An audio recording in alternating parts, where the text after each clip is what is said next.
In the dead of night, with a push of a button, this warehouse comes alive. At night, this humble operation in Vaitele prints Samoa's only daily newspaper, the Samoa Observer. By day, its editor, Mataafa Kenilesa, ensures all stories are ready for print. Our biggest paper is on Sunday, which is 10,000. Yeah, the weeklies, we go for between 6 and 7. For the past 18 years, Mataafa's worked for the Observer, the last 10 as its editor. And now he's become the first Pacific person to win the United Nations Burma Award for his reporting on food security.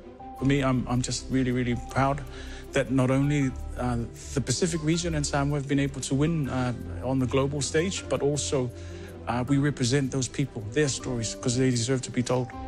Stories. People have got like water tanks, you name it, all sorts of jobs. With purpose. I got a call from an old lady and she just said, thank you so much for the Village Voice. She had her story featured last week and she's got a job now working as a cleaner at the Central Bank building. The Burma Award is a just reward for a man fighting for truth.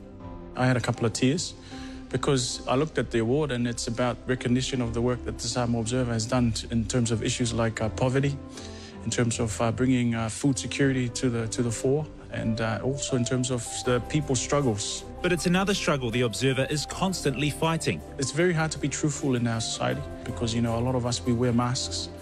And to tell the truth in a small country like Samoa, it's quite hard. For example, you know, when you talk about struggles, when you talk about poverty, when you talk about hardship, quite often relatives in New Zealand will call us.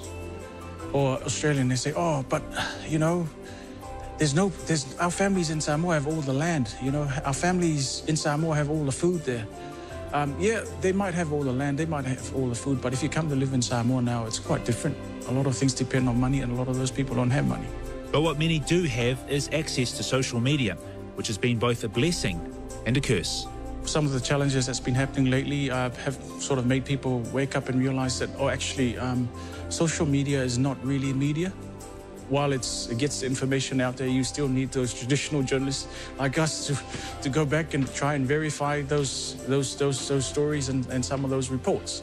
So I think there's a lot to be done, and you know, obviously there'll be plenty of challenges, but I see online media as massive in terms of going forward for Samoa.